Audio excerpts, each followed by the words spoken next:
So we've been talking about different ways teachers can use ModPo at the college, high school, even middle school level. So let's talk about some of the specific ways. We've already discussed some of them, but Al, it looks like you've been taking notes. Oh, I have all kinds of suggestions.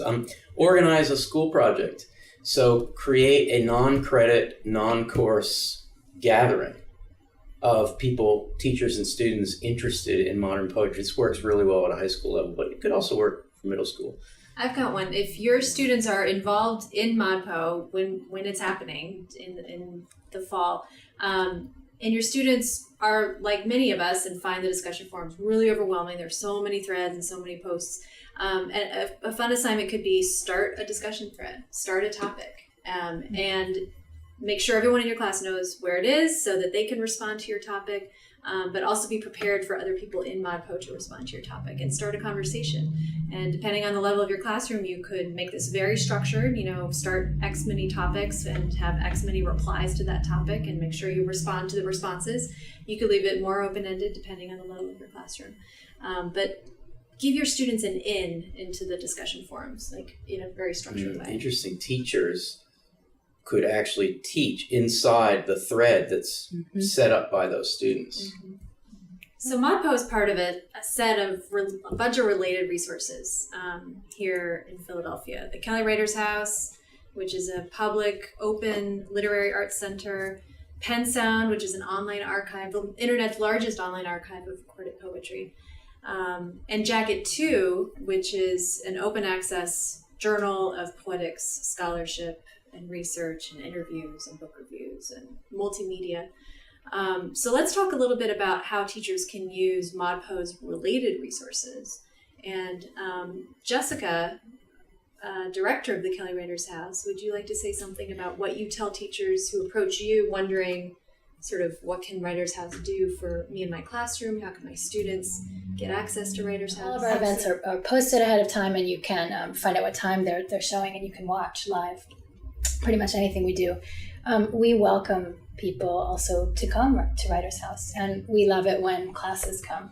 We're a tiny space, though, so we need a little bit of notice, just in case you're bringing your whole class. We want to make sure we have enough seats. But those are two great ways just to pay attention to what the events are, and if you're in town, to actually come.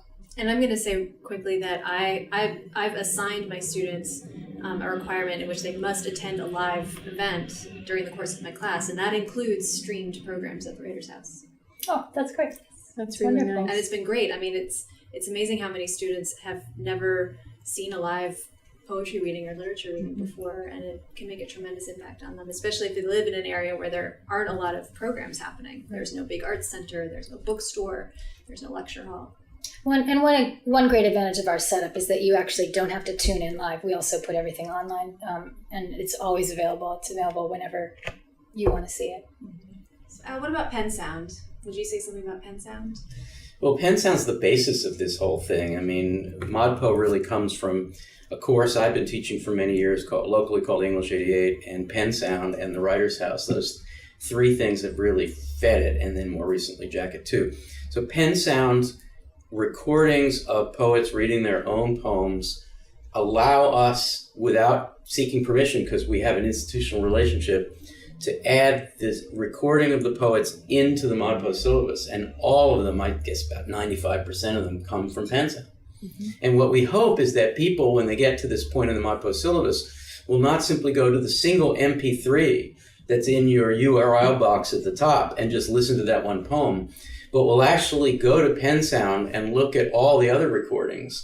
Let's say if Bernadette Mayer's recording of a poem that we're using in Poem Talk, in ModPo, I'm getting all confused, in ModPo, was performed at a reading where she read 10 other poems, you should probably go, if you love that poem, and see what other poems she read on that occasion, how she introduced them, and all of that is preserved and segmented in Pen Sound. So Pen Sound is a crucial resource for ModPo people who want to dig further. And for teachers who want to do something like assign a research project on an individual poet, listen to all of the recordings on Pen Sound, which in some cases may be many hours. It's a great way to get an overview of a particular poet's work and career. In some cases, we have recordings spanning decades. It's a great resource for teachers. There are now, as of this recording, 78 Poem Talk, 30-minute audio-only recordings of 3 poets, including everyone at this table at one time or other, who joins me to talk about the poem for which we have a recording in Pen Sound by a 5th person, somebody else who's not in the room, another poet, dead or alive. And we've done 78 of these. And some of these are integrated into the ModPo Plus syllabus. And they do constitute a kind of third ModPo. After you've been through ModPo and ModPo Plus, you can do 78 of these, and they do form a kind of syllabus. So it's kind of a tour through the archive. A tour through the archive and a set of analytical or critical responses by 3 poets, many of whom are part of ModPo. So it's a perfect kind of extension from ModPo. And I'll say also that they're made for 30 minutes. I mean, we could go on for hours and hours about each of these poems. So we do them for 30 minutes deliberately so that teachers can use them in the classroom. So I've heard from many, many teachers, they assign the poem overnight as homework, then the students come into class, then you listen to Poem Talk for 30 minutes, and then you have at least 30 minutes to talk about what you heard. It's very similar to the uses we've been talking about for the ModPo videos. So ModPo is free. We have no signature track. It's free and open. Jacket 2 is no paywall, no subscription. The Writer's House is free and open to absolutely everyone, and all of our resources are put up online. Pen Sound is free. You can download and disperse and distribute and load onto your iPod or any other device, and it's all permissioned from the poets or their estates or their heirs so that we can distribute it for free. It's nonprofit all the way across the board. We want to give this stuff away. And when you write to us or call us and ask for a specialized ModPo syllabus or for, some access to some other things, the answer is always yes, and we always respond very quickly. And so we're crazy, but we're into giving things away for free. I'm not sure how we can do that, but we do.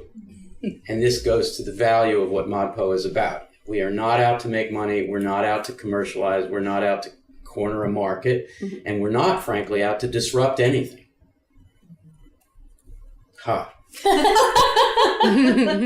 is an opportunity to say something that you didn't get to say before, or an idea that's been sparked by the conversation we've been having for the last 25 minutes or so. For me, Pen Sound and Jacket 2 also I've used in the classroom. It makes poetry more human and more, I want to say real, but I think what I mean is active and relevant for everyone, I think. Great. Jessica? I'd like to emphasize the physicality and openness at Writer's House, in that in a lot of college campus settings, if you're not of the campus in some way, there's a sense that you don't belong there. Our door is not one that has a swipe card. It's not one that requires an ID. It's not barred to access in any way. So that when we say you should come, we mean come and open the door, and it will be open. And if it's not open, we're probably closed for everyone. I really want to encourage teachers to reach out to poets, because in my experience, poets are thrilled to visit you and visit your classroom and talk to your students and do exercises and workshops with your students and sit with them and work through poems together. It's an incredibly generous community. Again, as long as you have a decent internet connection and a not too crappy webcam, you can also do this electronically no matter where your poet is based. Well, I want to tell a little story, but before I do that, I just want to throw out some other resources, because Pen Sound is one of a number of such resources. UbuWeb is certainly one that's not just recordings, but concrete poetry, visual poetry. Video, experimental videos, video. Quite a site, which is curated by Kenneth Goldsmith, a ModPo poet. Eclipse is a site that Craig Dworkin curates, and it's a great place for hard-to-find first editions, early editions, small press runs of important books of poems.